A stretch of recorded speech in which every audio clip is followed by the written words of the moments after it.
Assalamualaikum warahmatullahi wabarakatuh. Izin memperkenalkan diri. Perkenalkan, nama saya Vina Tresya Arfianti dengan NIM 25501912226. Di sini saya akan memaparkan materi PPKMB di hari kedua dengan judul Pengenalan Kurikulum dan Sistem Akademik di Prodi Sarjana Farmasi Unjani. Tujuannya agar maba dapat mengetahui dan memahami kurikulum di PSSF FFA Unjani, mengetahui tentang tahapan kegiatan akademik di PSSF FFA dan menggunakan portal Stadensi terpadu untuk menunjangnya, mengetahui tentang peraturan akademik di PSSF FFA Unjani. Tujuan utama pendidikan sarjana farmasi untuk mempersiapkan lulusan sarjana yang dapat mengembangkan dirinya pada jenjang pendidikan profesi atau pada jenjang pendidikan akademik lanjut atau dapat bekerja di bidang kefarmasian. Kompetensi utama lulusan pendidikan farmasi: kemampuan dalam penyediaan farmasi yang aman, efektif, stabil dan bermutu, serta kemampuan dalam pelayanan kefarmasian yang berfokus pada keamanan dan kemajuan penggunaan obat. Struktur kurikulum Prodi Farmasi Fakultas Farmasi Unjani itu: semester 1 ada 20 SKS, semester 2 ada 20 SKS, semester 3 ada 20 SKS, semester 4 ada 21 SKS, semester 5 ada 19 SKS, semester 6 ada 20 SKS, semester 7 ada 16 SKS, semester 8 ada 10 SKS. Total keseluruhannya ada 146 SKS. Untuk sebaran mata kuliah, di 119 SKS itu untuk teori, 19 SKS untuk praktikum, 6 SKS tugas akhir, 1 SKS seminar, dan 1 SKS sidang. 1 SKS mata kuliah itu adalah tatap mukanya 50 menit, penugasan terstrukturnya 60 menit, kegiatan mandirinya 60 menit. 1 SKS mata praktikum itu 170 menit. Jika mengambil 21 SKS per semester, maka 21 SKS itu tatap muka 17,5 jam, penugasan terstrukturnya 21 jam, kegiatan mandirinya 21 jam. Jadi totalnya 59,5 jam per pekan atau 8 jam per hari. Untuk nilai dan kelulusan itu, nilai A 3,25 di 3,5 tahun, dan untuk 4 tahun atau tepat waktu itu di 2,65. Dan untuk nilai B di 3,5 tahun itu 146, dan untuk 4 tahunnya itu sama. Untuk nilai C tidak ada nilai D dan E. Nilai D tidak lebih dari 14 SKS, tidak ada nilai E. Standar penilaian mata kuliah itu untuk 80 sampai 100 itu A atau poinnya 4, istimewa. Untuk 75 dan 79 itu AB 3,50 atau sangat baik. Untuk 69 sampai 74 itu B atau 3, itu baik. Untuk 60 sampai 68 itu BC atau 2,50, lebih dari cukup. 50 sampai 59 itu C atau 2, itu cukup. 40 sampai 49 itu D atau 1. itu kurang, dan untuk nilainya 0 itu dapat E atau dinyatakan gagal.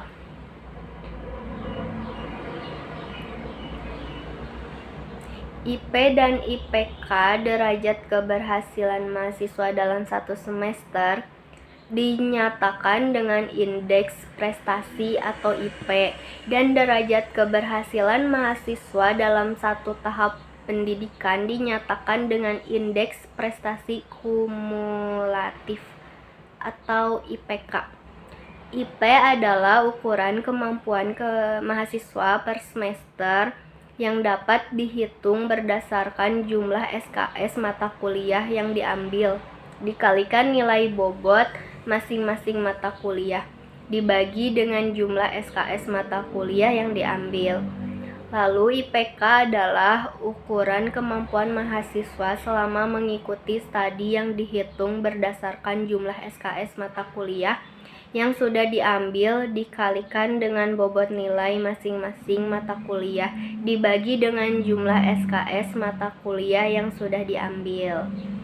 Untuk predikat kelulusan itu IPK-nya 2 sampai 2,75 itu tanpa predikat. Untuk 2,76 sampai 3 itu memuaskan. Untuk 3,1 sampai 3,50 itu sangat memuaskan. Untuk 3,5 ke atas itu pujian. Lalu ada tahapan akademik, yaitu pembimbingan akademik dan pembayaran, perkuliahan, evaluasi perkuliahan dan dosen oleh mahasiswa, lalu ada ujian, dan kartu hasil studi. Pembimbingan akademik itu, definisi pembimbingan akademik adalah proses bimbingan mengenai berbagai masalah yang dihadapi mahasiswa, serta membantu mahasiswa dalam menyusun rencana studi sehingga dapat membantu kelancaran selama masa pendidikan mahasiswa di Unjani. Syarat mengikuti pembimbingan akademik atau perwalian itu telah melunasi tagihan pembayaran kuliah semester sebelumnya, telah melakukan pembayaran BPP minimal 50%. Alur pembimbingan akademik itu mahasiswa bertemu dan berdiskusi dengan dosen pembimbing akademik atau dosen wali. Lalu mahasiswa mengisi kartu rencana studi dengan memasukkan mata kuliah ke dalam keranjang. Lalu mahasiswa mengisi kartu perwalian. Bimbingan akademik atau perwalian registrasi wajib dilakukan mahasiswa pada masa yang telah ditentukan di awal semester. Mahasiswa yang tidak melakukan perwalian dianggap sebagai mahasiswa tidak aktif di semester tersebut, sehingga tidak dapat mengikuti perkuliahan. Perkuliahan ada 7 pertemuan di tengah semester, ujian tengah semester, 7 pertemuan akhir semester, dan ujian akhir semester. Penggunaan si terpadu dalam perkuliahan itu untuk mengetahui jadwal kuliah, daftar hadir, materi, serta tugas. Persyaratan mengikuti ujian itu kehadiran 80%, telah melunasi biaya kuliah di semester tersebut minimal 70% untuk UTS, telah melunasi 100% biaya kuliah di semester tersebut untuk UAS. Saat ujian, mahasiswa wajib mentaati peraturan yang diberlakukan di program studi S1 Farmasi dan fakultas. Hasil studi keseluruhan nilai yang telah diperoleh mahasiswa pada semester berjalan diolah menjadi indeks prestasi atau IP yang dituangkan dalam kartu hasil studi. Mahasiswa dapat mengakses KHS melalui si terpadu di portal Staden atau pengajuan langsung ke TU Akademik Prodi Sarjana Farmasi. Banding nilai dapat dilakukan jika terdapat ketidaksesuaian nilai dalam rincian nilai sehingga mempengaruhi nilai akhir. Banding nilai tidak dapat dilakukan dengan tujuan meningkatkan nilai akhir, karena prinsip banding nilai adalah perbaikan atas ketidaksesuaian nilai. Lalu ada semester pendek. Semester pendek diselenggarakan pada bulan Juli, Agustus di masa perpindahan tahun ajaran. Pertemuan pada mata kuliah semester pendek sejumlah 12 kali, termasuk UTS dan UAS. SKS yang dikontrak mahasiswa maksimal 9 SKS dengan persetujuan dosen wali. Nilai maksimal untuk SP adalah AB.